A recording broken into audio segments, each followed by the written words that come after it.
प्रियंका सोनकर, जो कि आगरा की रहने वाली थी, शादी के जस्ट 12 दिन बाद दहेज की वजह से उनकी मृत्यु हो जाती है। उनके पोस्टमार्टम रिपोर्ट उनके शव की फोटो से कहीं भी मेल नहीं खाते हैं। विशुन पाल, एक पीड़ित समाज का व्यक्ति जिसकी हत्या हो जाती है, उसमें कई सारे लोग उसके लिए धरना देते हैं। 27 नामजद मुकदमे होते हैं, 100 अज्ञात मुकदमे होते हैं। अविनाश सोनकर 32 साल का, अलीगढ़ से एक इलेक्ट्रॉनिक की छोटी सी दुकान चलाता था। उसकी पोस्टमार्टम रिपोर्ट में ये आता है कि उसका जो एग्जिट और एंट्री वुंड है वो उसकी शव की फोटो से मेल नहीं खाता है। विशाल सोनकर 20 वर्ष का बच्चा, जिसकी कि बनारस में डूब करके मौत हो जाती है, जो कि पुलिस बताती है कि उन्होंने सुसाइड किया। वो एक जिम्नास्ट है, वो एक जिम्नास्ट थे, एक स्विमर थे, और जीन्स, बेल्ट और टी शर्ट पहन करके उनका जो शव है उसकी फोटो है, जो मैं सदन के पटल पे रखूंगी। और इन्हें बताया जाता है कि इन्होंने सुसाइड किया। जो एक विशाल सोनकर की बात कही आपने, एक प्रियंका सोनकर की बात कही, एक आपने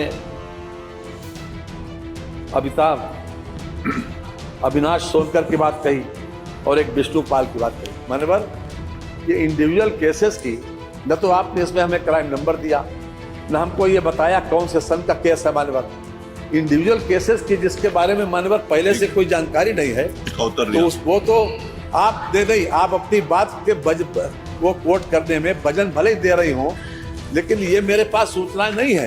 आदरणीय अध्यक्ष जी, आपका आभार व्यक्त करना चाहूंगी कि आपने उत्तर प्रदेश के पीड़ित समाज, पिछड़ा, दलित, अल्पसंख्यक आदि आबादी के साथ आए दिन हो रहे अत्याचार के बारे में प्रश्न पूछने का अवसर दिया सरकार से। एनसीआरबी के आंकड़े स्वयं ये बयां कर रहे हैं कि किस तरह से आए दिन SC ST के ऊपर और साथ ही साथ महिलाओं के ऊपर जिस तरीके से अत्याचार बढ़ता चला जा रहा है। मेरा प्रश्न था कि संदिग्ध हत्याओं में क्या सरकार वीडियोग्राफी कराती है या पैनल डॉक्टर्स के द्वारा वहां पे पोस्टमार्टम कराती है। अध्यक्ष जी, मैं सदन के माध्यम से कुछ ऐसे केसेस हैं, क्योंकि समय की बहुत बाध्यता है, इसके कारण कुछ ऐसे केसेस हैं जिसको मंत्री जी के सामने रखना चाहूंगी और उनकी फोटोज के साथ रखना चाहूंगी, क्योंकि ये ऐसी चीजें हैं जिसे देखना बहुत जरूरी है और उस पर कोई ठोस कार्यवाही करना भी बहुत जरूरी है। अविनाश सोनकर 32 साल का, अलीगढ़ से एक इलेक्ट्रॉनिक की छोटी सी दुकान चलाता था।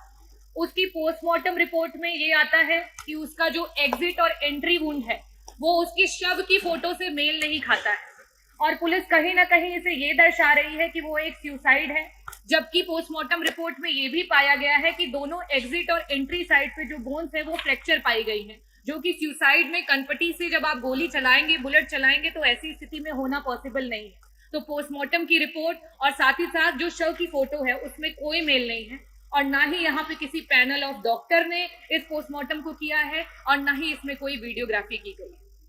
विशाल सोनकर 20 वर्ष का बच्चा, जिसकी कि बनारस में डूब करके मौत हो जाती है, जो कि पुलिस बताती है कि उन्होंने सुसाइड किया। वो एक जिम्नास्ट है, वो एक जिम्नास्ट थे, एक स्विमर थे, और जीन्स, बेल्ट और टी शर्ट पहन करके उनका जो शव है उसकी फोटो है, जो मैं सदन के पटल पे रखूंगी।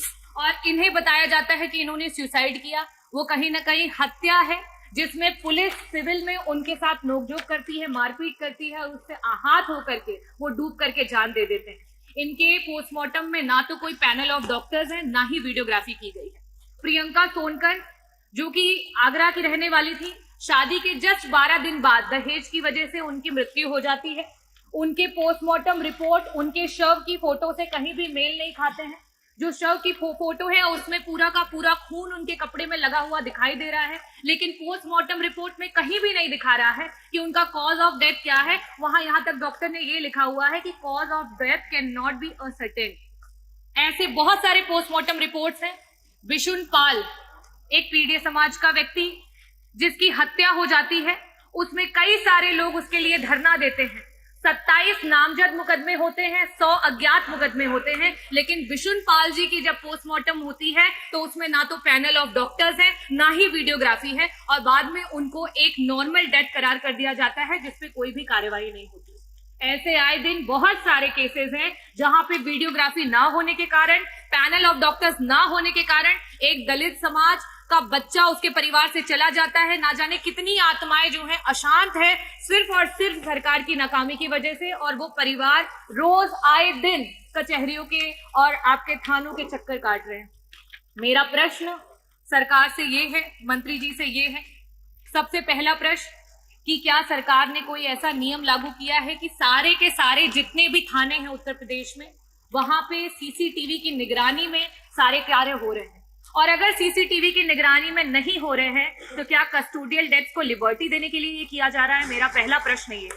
मेरा दूसरा प्रश्न ये है कि सरकार जो पोस्टमार्टम की रिपोर्ट्स हैं उसमें और शव की पिक्चर्स में जो अनियमितताएं पाई गई हैं, अगर ऐसी जितने भी केसेस हैं उनमें वापस से जांच के लिए कोई स्पेशल टीम लगा करके उनको वापस से जांच कराएगी, और साथ ही साथ सारे पोस्टमार्टम्स में, क्योंकि आज डिजिटलाइजेशन का जमाना है, तो क्या वीडियोग्राफी करा करके पोस्टमार्टम्स को कराने को शुरुआत करेगी?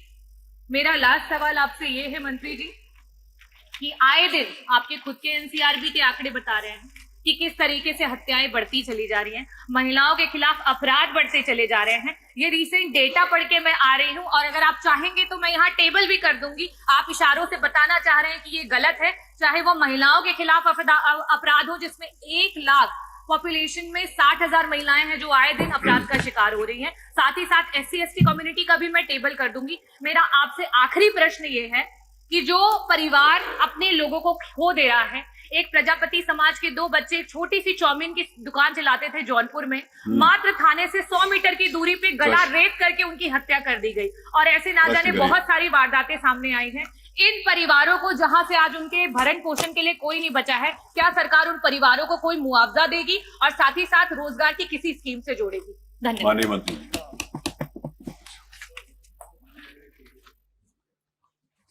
पहला सवाल पोस्टमार्टम से संबंधित है और दूसरा सवाल मान्यवर जो हमारा क्राइम डाटाज हैं उनसे संबंधित है। मान्यवर जो पहले हम क्राइम डाटा के बारे में बता दें, ये जो अभी तक क्राइम डाटा आपने बताया है मान्यवर, ये पूरी तरीके से सही नहीं है। एनसीआरबी का आंकड़ा अभी मोना जी जिक्र कर रही थी 2022 के बाद मिला नहीं। आपको पता नहीं कहां से मिला, मुझे नहीं मालूम, लेकिन तो हम चलो 22, अरे हम 22 को आधार माने लेते हैं, आप क्यों चिंता करती हैं? मान्यवर ये महिलाओं के विरुद्ध जो अपराध है मान्यवर, उसमें हमारा भारत में 14वां नंबर है, यानी हमसे बाकी स्टेट जो है हमसे ऊपर हैं, हम 14वें स्थान पर है मान्यवर। ये 2022 का है। इसमें SC/ST का जो आंकड़ा है उसमें हम 6ठे स्थान पर हैं। आपने 2 बातें कही, SC/ST वाली बात कही महिलाओं के विरुद्ध, और एक बात कही आपने केवल महिलाओं के अपराध के बारे में। तो 2018 में अब जो हमारे पास अभी तक जो आंकड़े हैं मान्यवर, अब सुन लीजिए पूरी बात, हम आपको अभी बताए दे रहे हैं, आप चिंता मत करिए, हर बात का जवाब मेरे पास है।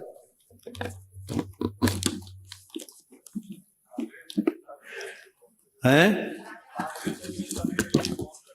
हाँ बिल्कुल सही बात है। देखिए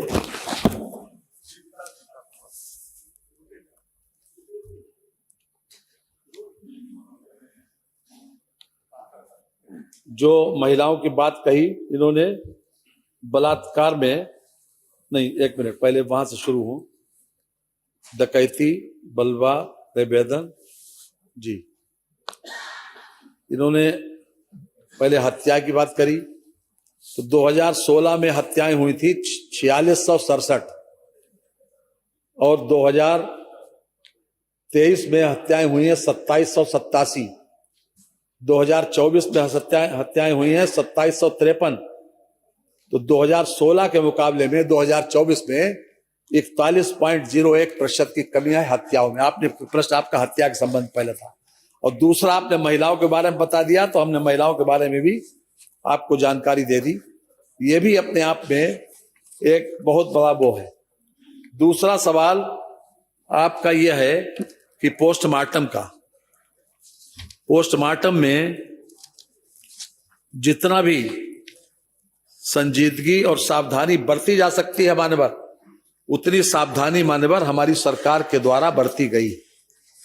ये अपने आप में रिकॉर्डेड फैक्ट है मान्यवर। जब यह सरकार हमारी आई तो सुप्रीम कोर्ट का एक जजमेंट आया, और सुप्रीम कोर्ट के जजमेंट जो है that is suppose to be the law of the land, article 141 मान्यवर यह कहता है कि जो भी सुप्रीम कोर्ट का आदेश है वो हमको एज इट इज मान्य करना चाहिए, उसके लिए कोई शासनादेश की आवश्यकता नहीं है मान्यवर। और उसी के आधार पर 1 अगस्त 2017 को एक शासनादेश हमारी सरकार के द्वारा जारी किया गया, डीजीपी के द्वारा, वो सभी वरिष्ठ पुलिस अधीक्षकों को प्रेषित किया गया, और उसके बाद भी इसमें पूरी सावधानी बरती गई। उसके हम अगर आप हमें अनुमति दें तो उसकी 4 लाइनें हम पढ़ के सुना दें मान्यवर। ये इसका जो पैरा पेज 2 और पॉइंट 3 का F, इसलिए इंटरनेट के ऊपर आपको मिल जाएगा। ये परिपत्र संख्या पुलिस डीजीपी संख्या 22/17 है, 1 अगस्त 2017 को जारी किया गया, और इसकी postmortem must be conducted by the 2 doctors in the district hospital, one of them as far as possible should be in charge oblique head of the district hospital. Postmortem shall be videographed and preserve. ये हमारे शासनादेश की भाषा है जो supreme court के judgement के आधार के ऊपर हमने जारी किया। जैसे ही सरकार आई, मार्च में सरकार आई और अगस्त में मान्यवर ये जारी कर दिया गया। अब बात आपके जो सवाल का दूसरा पार्ट है मान्यवर, आपने एक बात कही अलीगढ़ की, जो एक विशाल सोनकर की बात कही आपने, एक प्रियंका सोनकर की बात कही, एक आपने अविनाश सोनकर की बात कही, और एक विष्णु पाल की बात कही। मान्यवर ये इंडिविजुअल केसेस की न तो आपने इसमें हमें क्राइम नंबर दिया, न हमको ये बताया कौन से सन का केस है मान्यवर।